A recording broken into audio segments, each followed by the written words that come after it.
Hey, Kinsey Moreland here with KPBS. You're listening to Port of Entry, and today we are doing something a little bit different. Our friend Max Rivlin-Nadler from the newsroom at KPBS has been covering the asylum system, and he put together this special report for us. It's a really important story, so I hope you'll listen.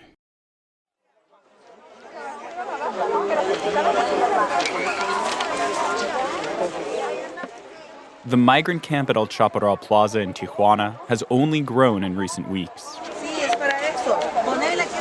People from Africa, from the Caribbean, from Central America, they've come here for their chance to apply for asylum. But they've been waiting now for a long time.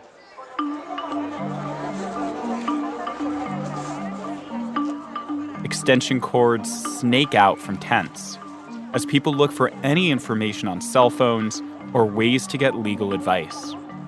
People have no place to really shower here. Water is pretty scarce, and the Baja sun has only intensified in recent weeks as we head towards the middle of summer. So people have been there for 4 months now, and you could begin to smell the camp from a few blocks away. Hundreds of asylum seekers are waiting for the moment that the United States restores its asylum obligations along the southwest border.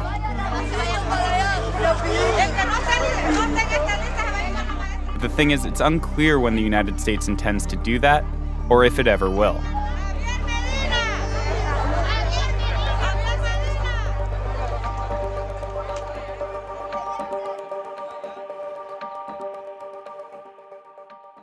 The whole asylum system was most recently turned on its head by the Trump administration. We're going to build the wall. We have no choice. We have no choice.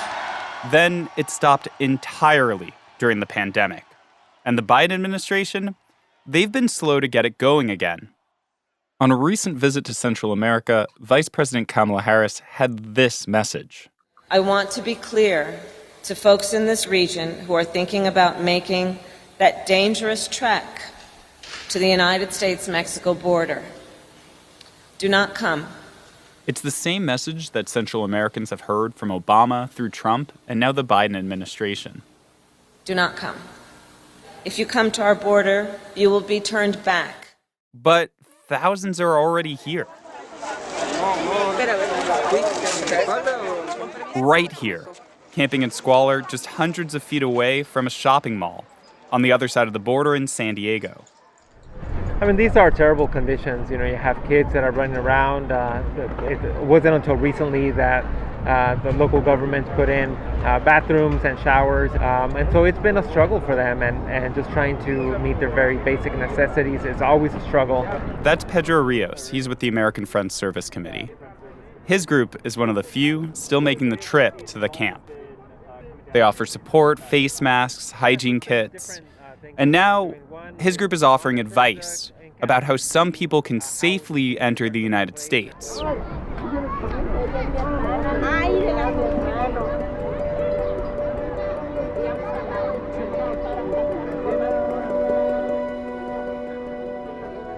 It's a pathway opened, in part, by a deal struck in April between the American Civil Liberties Union and the Biden administration. A deal that stems from a lawsuit challenging something that's known as Title 42. That's a policy issued by the CDC at the beginning of the pandemic. It effectively bars anyone from crossing the southwest border in an attempt to stop the spread of COVID-19. It basically shut down the entire asylum system along the southwest border. But since taking office, the Biden administration has been under really intense pressure by immigrant groups and activists and even health officials to rescind Title 42.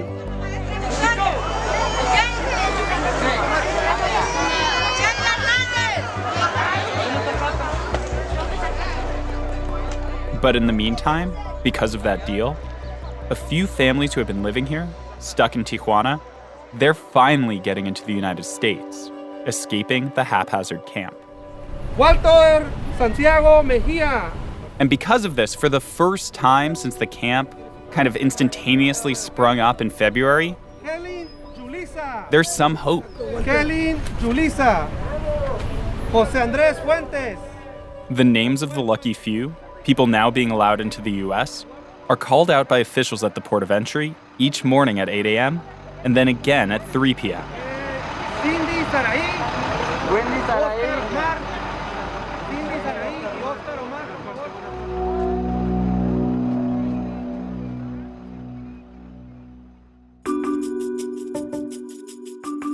I'm Max Rivlin-Nadler. I've been covering the border in San Diego and Tijuana for the past 4 years, and immigration in America for the past decade. During this time, the American asylum system has changed tremendously, and it's never been so disrupted or politicized.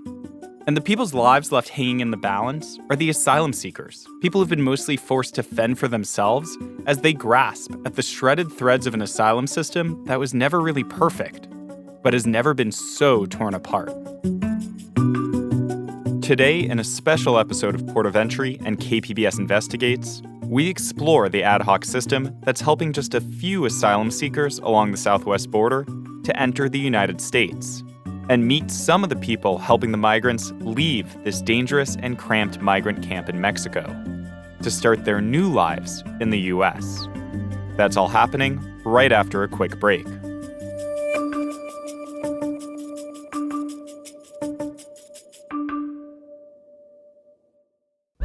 Now on The Finest, we examine an icon. Our Lady of Guadalupe has been a powerful symbol for 500 years, and artists have reimagined her as a source of resilience and pride. Listen now wherever you get your podcasts. Right now, over 15,000 people, men, women, and children, are waiting to enter the United States along the entire southwest border. Over 10,000 of those people are in Tijuana. That's according to the University of Texas, and even they admit that's a low estimate. Preserve, protect, and defend the Constitution of the United States. the Constitution of the United States. So help you God. So help me God. Congratulations, Mr. President. Soon after taking office, the Biden administration announced they would allow some asylum seekers to enter the United States, but only those who had been enrolled in the Remain in Mexico program. That's a program that was started by the Trump administration more than 2 years ago. The Department of Homeland Security is ending a policy that allowed migrant families from Central America to be released from detention centers to await immigration proceedings in U.S. communities. This morning, Homeland Security announced asylum seekers must wait in Mexico for the duration of their immigration proceedings. The U.S. has returned more than 50,000 asylum seekers to Mexico, and 1,000 more who have been placed in these unofficial waiting lists to apply for asylum at a U.S. port of entry are also stranded in Mexico. Asylum seekers say it offers no protection since they are sent to wait out their cases in cities that even the State Department considers some of the most dangerous in the world. En los puertos de entrada de Estados Unidos.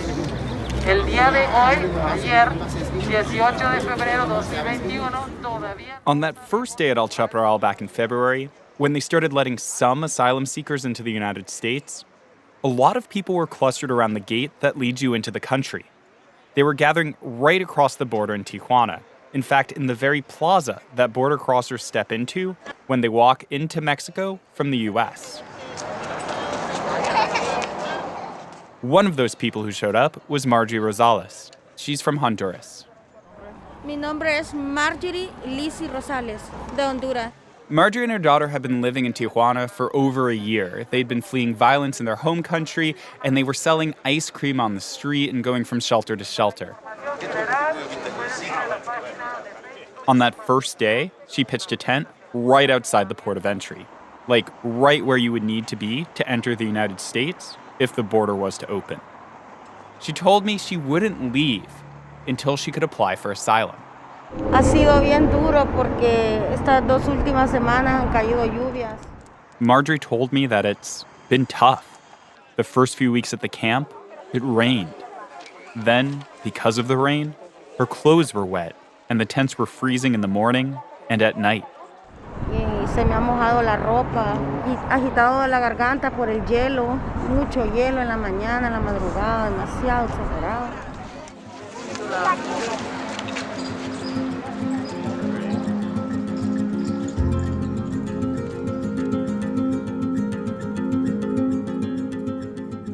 In the first few months of the Biden administration, the migrant camp became the symbol of the broken asylum system.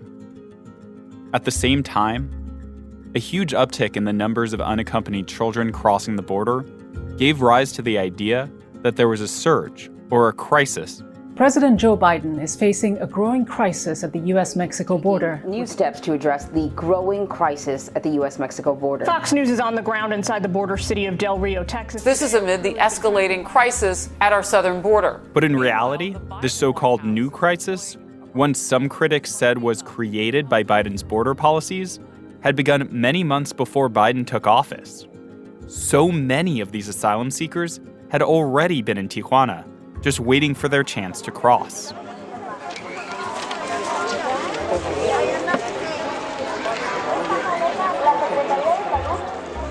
Asylum seekers like Braden Lainez, also from Honduras. He'd been in Tijuana for a year already. The day I met him in March, he was walking around the camp with his young son strapped to his chest.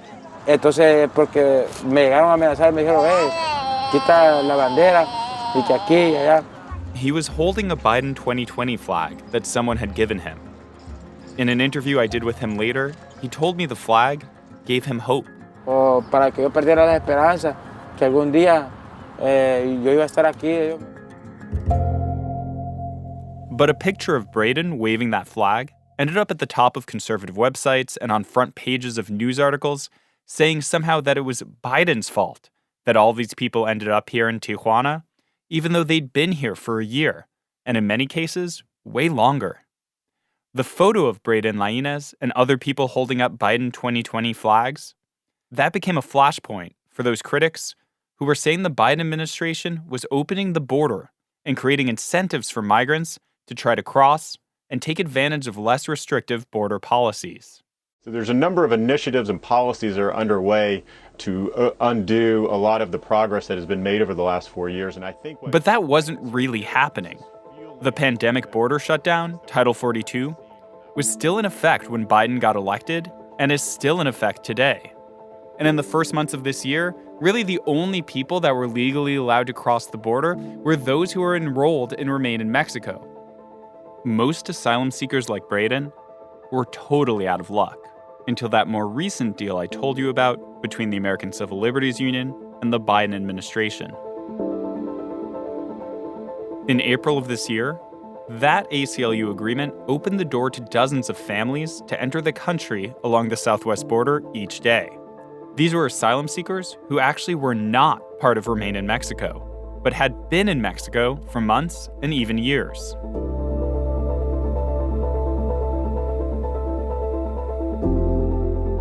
So, under this agreement, deciding which names get sent to the government, picking the people who get to enter the United States, that's now up to service providers on the ground in Tijuana. And qualifying for entry isn't based on your asylum claim from your home country, the country you're fleeing.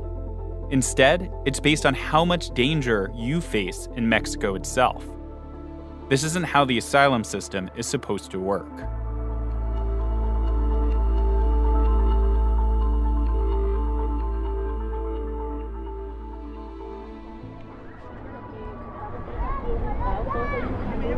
You know, you can imagine how many petitions, how many parole requests, are being handled at this time, just at this port of entry alone.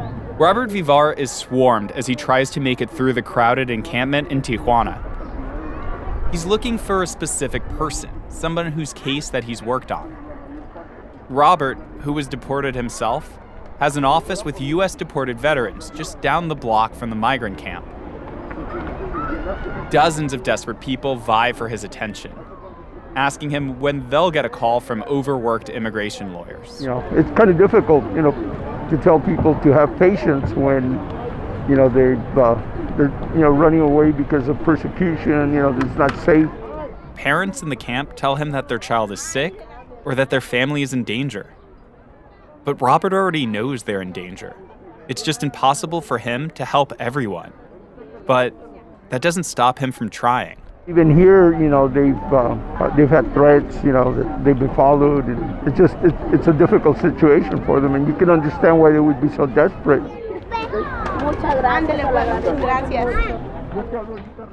Robert's right. The camp isn't all that safe.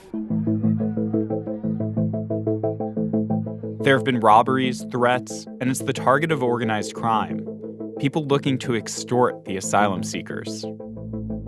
It's not safe for the people who call the camp home, it's not safe for the service providers, and it's often not safe for reporters either. Different groups have pulled out from the camp in recent weeks, citing safety concerns. There are some groups or gangs or whatever, groups who operate in this area, who are able to, find a way to monetize and make it appear that they are part of our group.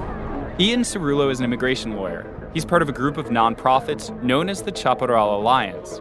It includes the American Friends Service Committee and Border Angels, and people like Robert, who's volunteering his time. That group is still working in the camp.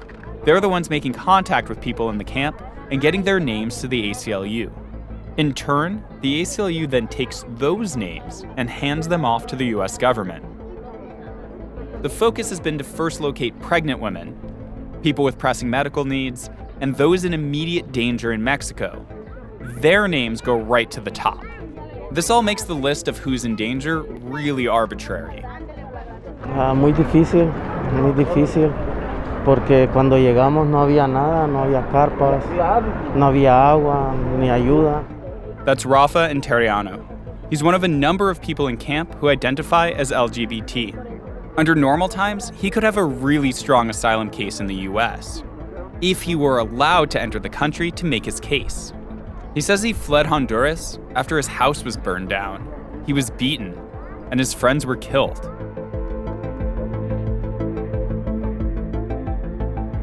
He's also been living in Tijuana for more than a year, waiting to enter the United States. But under the current arrangement, he's not being prioritized. Es bien duro porque los abogados que han venido, que son abogados voluntarios, ellos solo aplican para familias y que traigan niños, para personas que padecen de cáncer o una enfermedad terminal. Aquí habemos muchos que somos solteros, igual madres solteras, padres, y en mi caso, igual habemos muchas personas de la comunidad LGTB. Rafa says it's been hard because the volunteer lawyers coming to the camp, they're looking for those pregnant women, those people with terminal illnesses, those people who desperately need to leave. So even though he's a member of a really at-risk community, he can't find representation. Y no tenemos representación ni ayuda de nadie. So he's just stuck waiting in the camp. Cuando vamos nos hacen a un lado por ser diferentes y es bien difícil para uno que viene sola.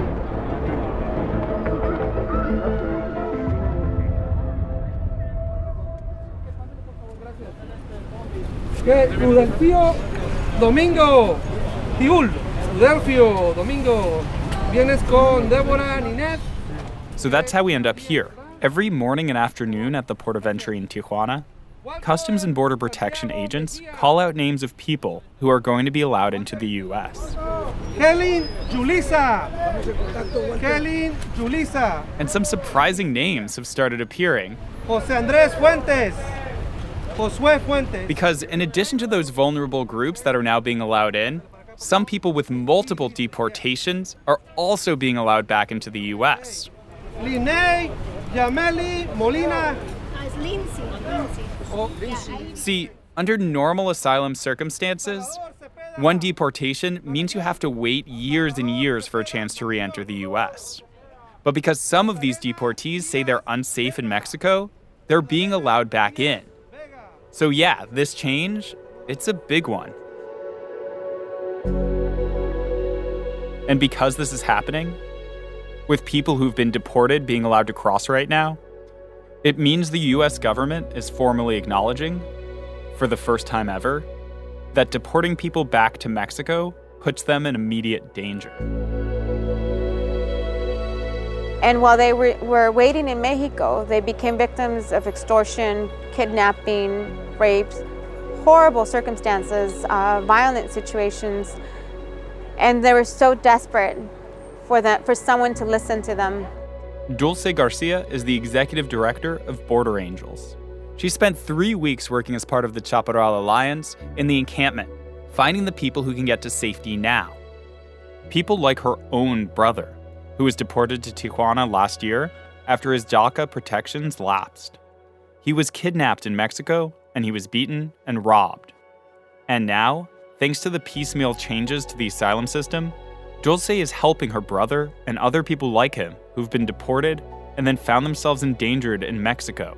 She's helping them find this path back to safety in the U.S.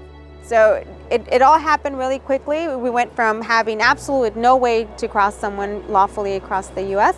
to having this mechanism that allows them to enter. Even if it is just a few people a day, that brought hope. And that's what the people in the encampment needed, hope and information.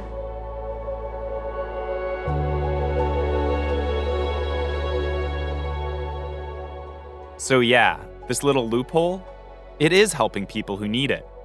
It's finally providing some relief for migrants who've been dealing with months and months of misery. But Dulce says that this new makeshift asylum arrangement isn't the be-all end-all, because it isn't helping enough people. People now saying, the tent next to me is leaving because they're crossing to the U.S. finally, and that brought hope to people in the encampment, which also made people a lot more desperate for them to hear their cases first. Dulce says she hopes that this system that's only helping a small percentage of asylum seekers won't last too much longer. People are very desperate to cross because they have endured so much while they've been waiting for the doors to open. We know that everyone in the encampment is at a high risk. Everyone there is vulnerable.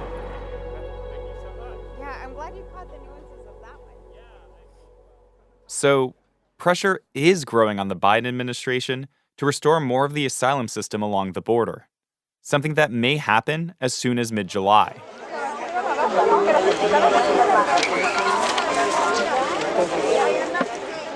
And while some people in the migrant camp in Tijuana might be lucky enough to leave their tents behind, others are all too ready to take their spot.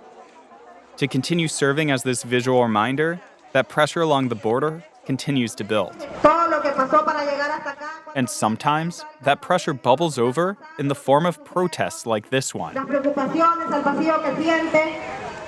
In April, asylum seekers shut down traffic lanes at the port of entry for hours, part of a series of protests meant to draw attention to their situation. Sometimes blocking cross-border traffic on a weekly basis.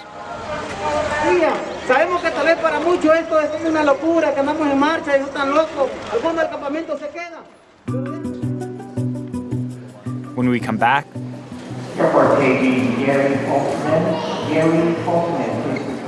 we squeeze through the bottleneck that's become the U.S. asylum system and travel with a Honduran family who is finally allowed to cross.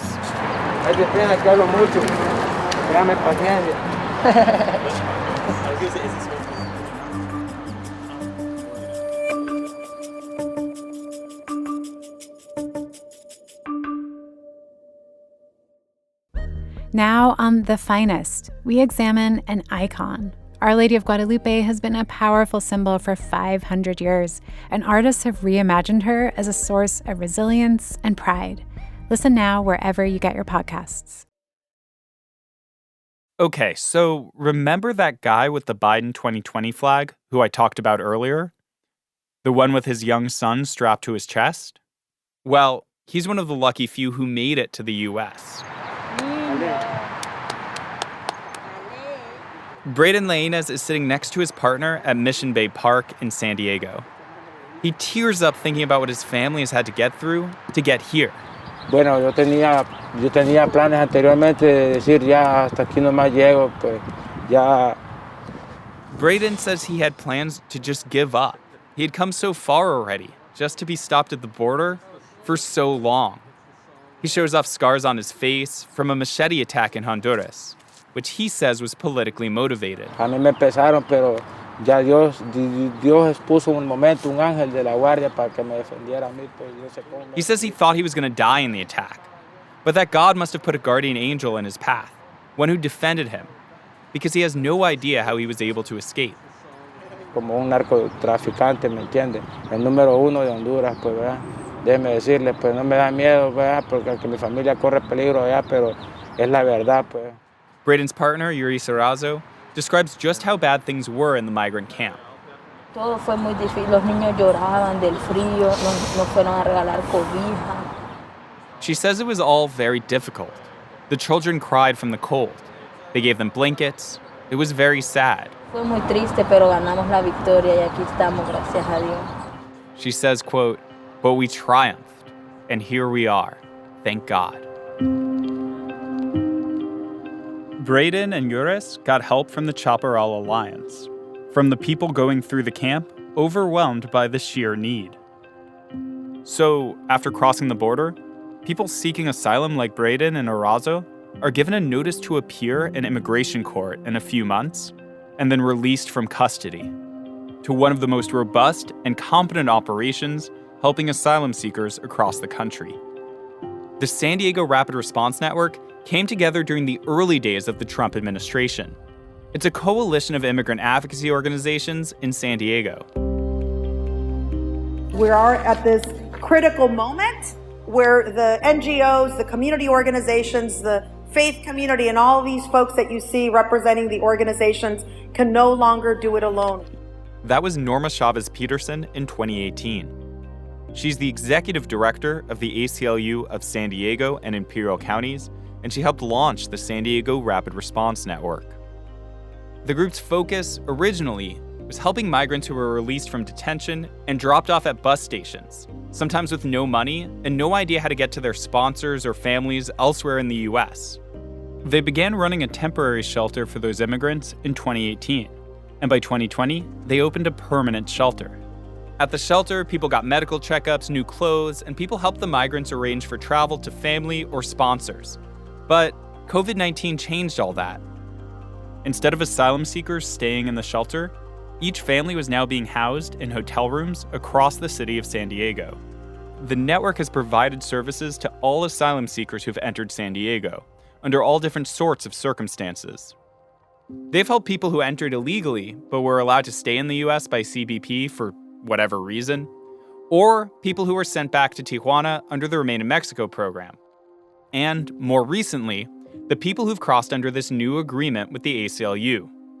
Altogether, that's over 11,000 people since January. It's been a huge lift for the organization, but a welcome one. We're really excited that we're seeing arrivals again, and we're seeing the arrivals in the numbers that we are, because we know these are all people that are really in desperate need of help, of international protection. The stories that you hear are really, really horrifying. Eitan Peled is a volunteer with Jewish Family Service, which spearheads the San Diego Rapid Response Network. Eitan and the network have been busy, putting the migrants up in hotel rooms, screening for COVID, and even escorting families through the airport on their way to relatives or sponsors. A federal mandate order requiring mask wearing has been issued for all airports within the United States. And things aren't letting up anytime soon. Instead, numbers have been increasing in recent weeks. In all of May, 3,600 asylum seekers came through the network, and the pandemic hasn't caused any big problems. I think what we're doing is showing that we can both protect public health and afford folks the access or the right to seek asylum. In early June, I met up with Eitan at the airport. He was helping Braden and Yuris find their flights. Unlike most Central American asylum seekers, they don't have family in the United States. So a sponsoring organization in New York has offered to help shelter them. Eitan showed the young family how to navigate the airport, which is hard if you don't speak the language or, in this case, had never been to an airport before. Braden Lainez, Yuris, and their son walk down the jetway to a plane. They'll face years of uncertainty about their status in the U.S. If they're lucky enough to find a lawyer, their chances of getting asylum will be greatly increased. But for thousands of people like them navigating the system, that's not usually something they're able to find. What they do know, walking down that jetway, is that for the first time in 2 years, they're not in immediate danger.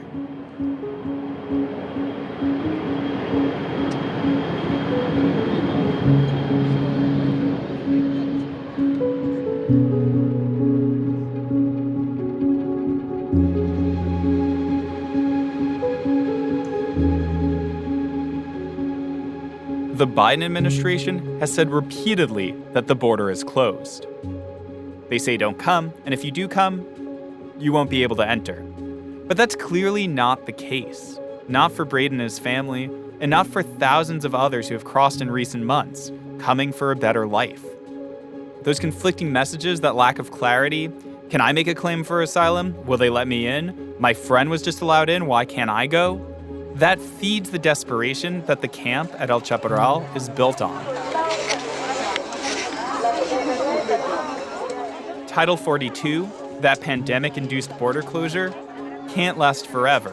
The Biden administration has hinted that they'll get rid of it sometime this summer. But immigrant advocates, they're not holding their breath. Dulce Garcia, the immigrant advocate I talked to earlier who's helping migrants in the camp, she believes the government should not only end Title 42, but take the steps necessary to get these people to safety. The resources are there. They just need to redirect them so that we can get these people processed through. It's just a matter of willing. Should the doors open tomorrow, we could process these people immediately. Right now, this ad hoc system where nonprofits in Tijuana identify people who can cross, it's a system that suits the administration. It allows them to pre-screen migrants and slow the flow along the border. But each day Title 42 stays in place, the situation at El Chaparral grows more dire.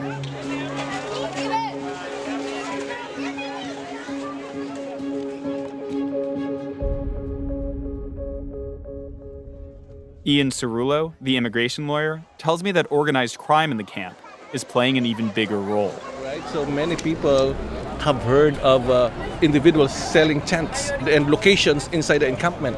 They are sort of selling a real estate inside the encampment, saying, you know, I give you a spot here in the encampment because those attorneys are only helping those who are in the camp. So then, you know, here is a place for you, you pay this much, and then you will have a chance and we will assist you in being able to be served by those attorney volunteers. So again, you know, those are the examples.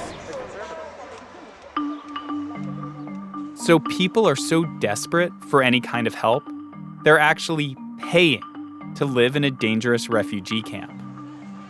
That might seem inexplicable to you or me, but for those still stuck at the border, many who fled violence, lived in crowded shelters, or on tough city streets, all through a global pandemic, they're still here, right now, living in tents and under tarps, just a few hundred feet from the US border, staying in this dangerous camp, because they feel like they don't have a choice.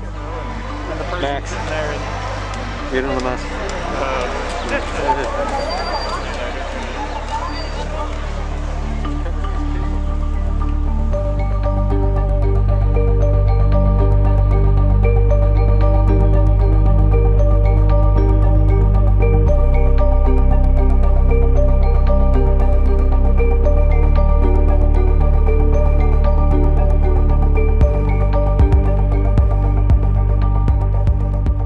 This special KPBS Investigates and Port of Entry episode was written, reported, and hosted by me, Max Rivlin-Nadler. Rebecca Chacon and Matt Bowler helped with sound. Kinsey Moreland and Elisa Barba helped produce and edit the show. And Emily Jankowski did the sound design. If you think stories like this one are important and you want to keep hearing them, consider supporting KPBS by becoming a member. Go to kpbs.org and look for the blue Give Now button. Thanks for listening.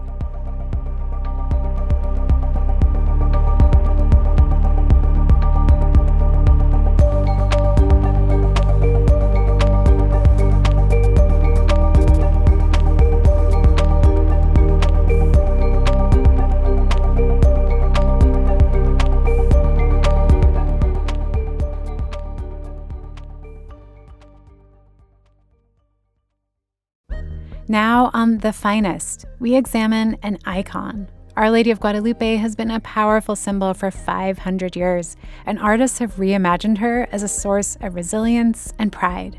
Listen now wherever you get your podcasts.